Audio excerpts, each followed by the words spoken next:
escort His Excellency.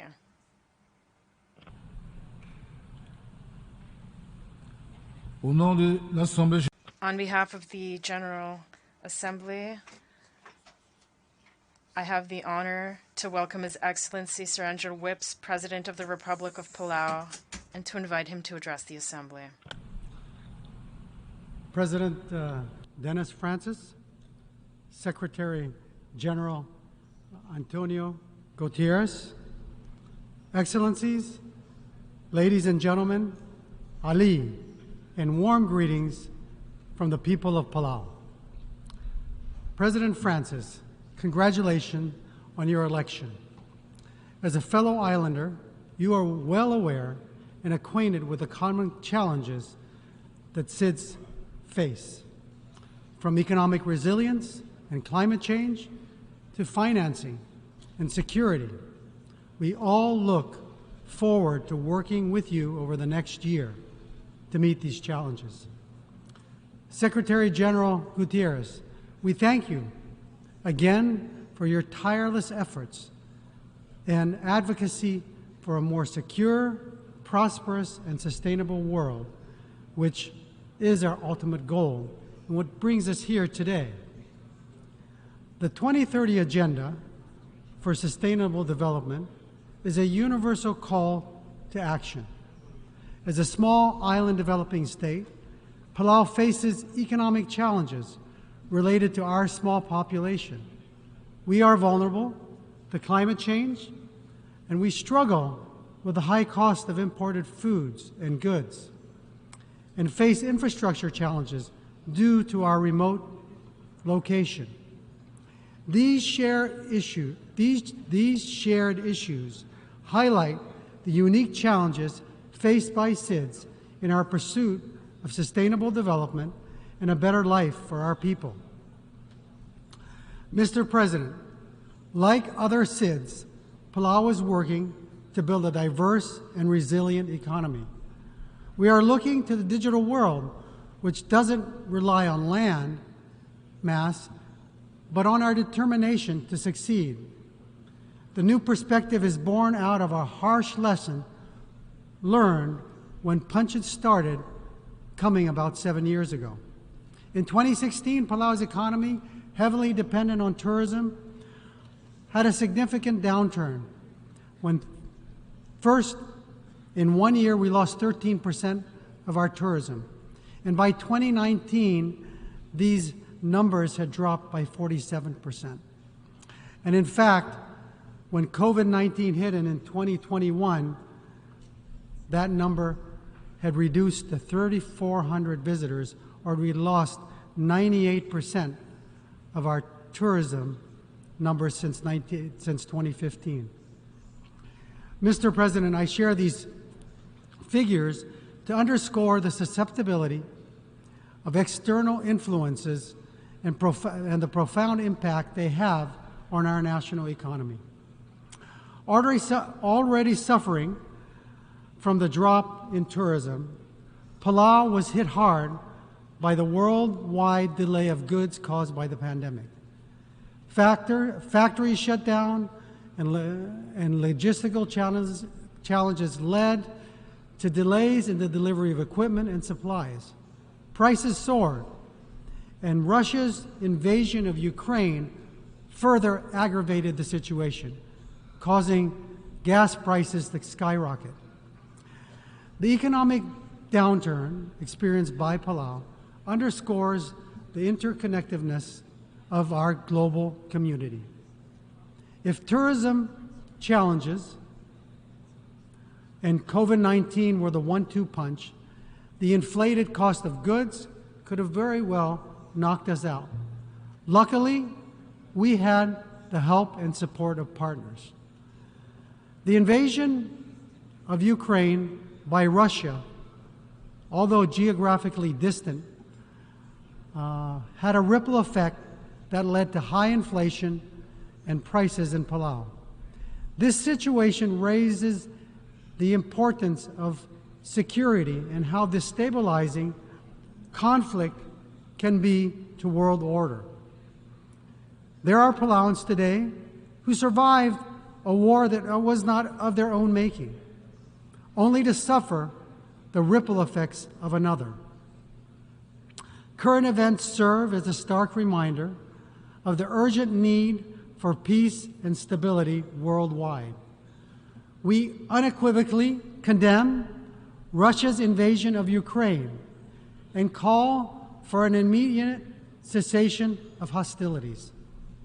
Similarly, we urge the United Nations and all parties involved in the Taiwan Straits to exercise restraint and seek a peaceful resolution to reduce tensions. The well-being and prosperity of nations and their economies are intrinsically linked to global peace and stability. For the last 2 years, we have been striving to build a resilient economy amidst external pressure. A significant challenge has been outmigration. Since 1994, when we gained our independence, nearly half our population has left in seeking new opportunities outside and beyond our shores. The brain drain has not only reduced local capacity, but has hindered growth. We are grateful to partner nations, including the United States, Japan, Taiwan, and Australia, and others that provide assistance in training capacity to upskill our local population as well. And we are encouraged by discussions to promote economic investments and potentially create job opportunities that can help discourage outmigration and promote economic growth. Climate change is the most significant challenge to our progress toward achieving sustainable development. The impacts are evident in our coastal areas, agricultural lands, marine resources, and cultural heritage, and most importantly, our livelihoods. Assisting in mitigating and adapting to these impacts is crucial for our continued progress and survival. In my youth, I'd spearfish on the reef with my father, helping to provide for our family. There was one remote island in Palau, southern waters, where we would go. It was alive with birds, turtles, and fish and clams. Recently, I revisited this island with my children, witnessing turtles laying their eggs. The island had diminished in size by 2/3 due to sea level rise. And sadly, half the turtles' eggs that were laid that night were in the tidal zone and unlikely to survive. This heart-wrenching reality mirrors the fate of our homes and cultures if we fail to take decisive action. We urgently call on the G20 nations, responsible for 80% of global carbon emissions, to uphold their commitments to the Paris Agreement and limit warming to 1.5 degrees. This is crucial to mitigate the climate change impacts like disappearing islands and unhatched turtle eggs. As major emitters, the G20 nations have a crucial role to play in emission reduction and leading the path towards sustainable development. We urge the UN to simplify access to multilateral funds for SIDS and other vulnerable communities.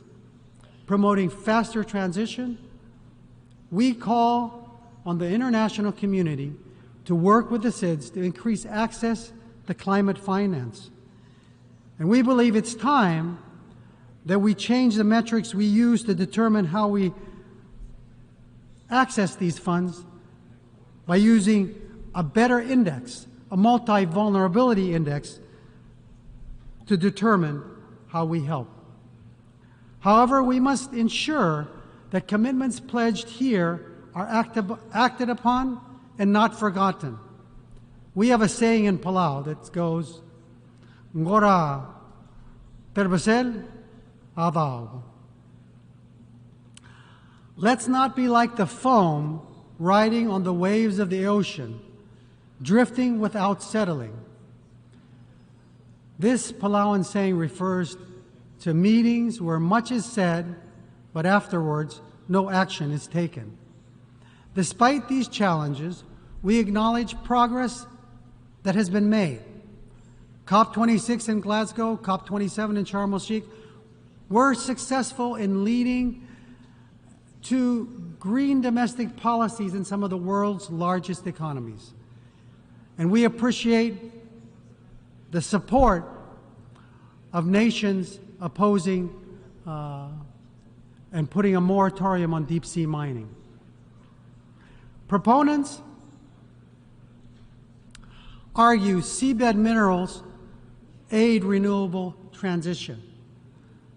But the reality is we lack the knowledge about the potential impacts on the underwater ecosystems this devastating action could have.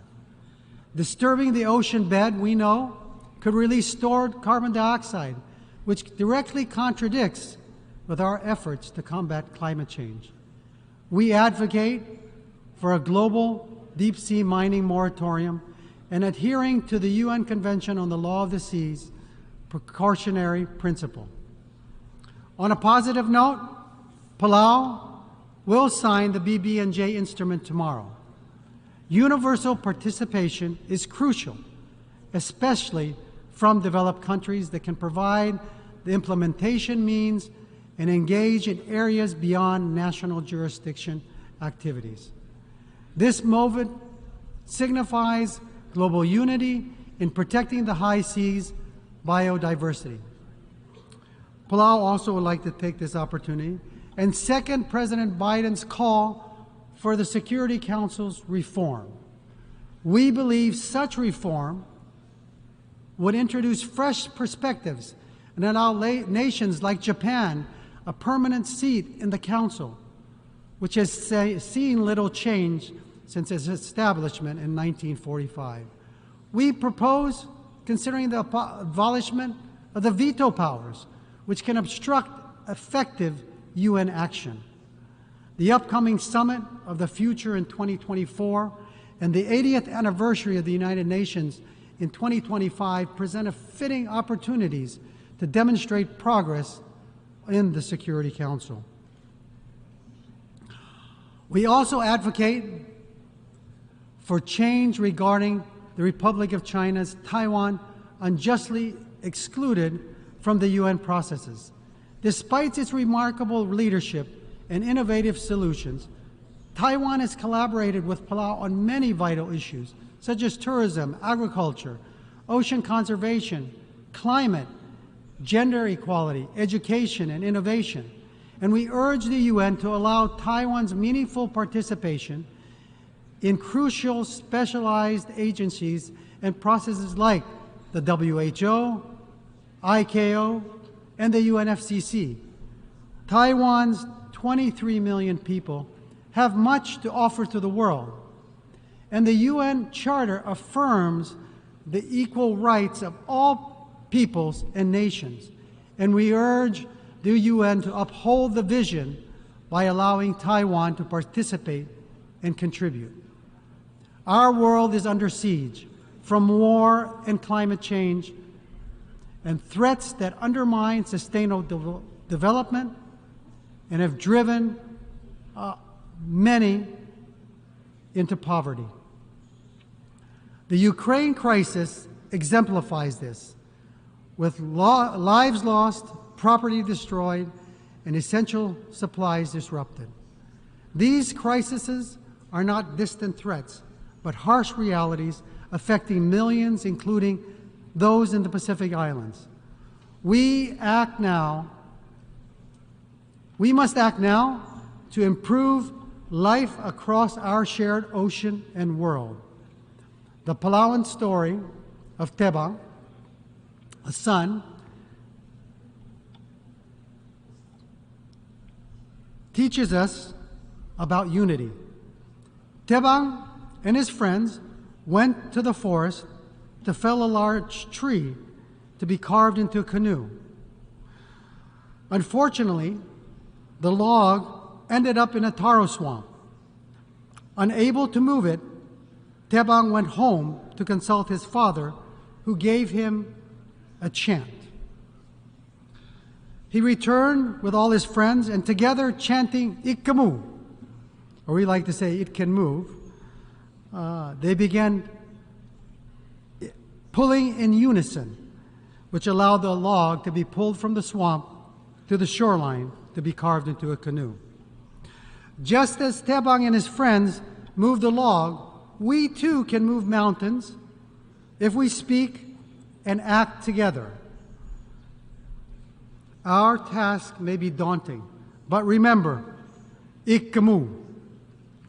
We can move towards a sustainable future where our grandchildren can breathe clean air, swim in pristine seas, live in peace, and prosper. So let's raise our voices together and chant Ikkamu. Let's move this world toward a better tomorrow. Together, we are unstoppable. Together, we can ensure a thriving planet for generations to come. Let's seize this moment with unity and determination. Let's unite for a better tomorrow, because together, we can move. We are truly stronger together. Sulang, thank you, and God bless you all. Au nom de l'Assemblée générale. On behalf of the General Assembly, I wish to thank the President of the Republic of Palau for the statement just made, and I request protocol to escort His Excellency. The Assembly will hear an address by His Excellency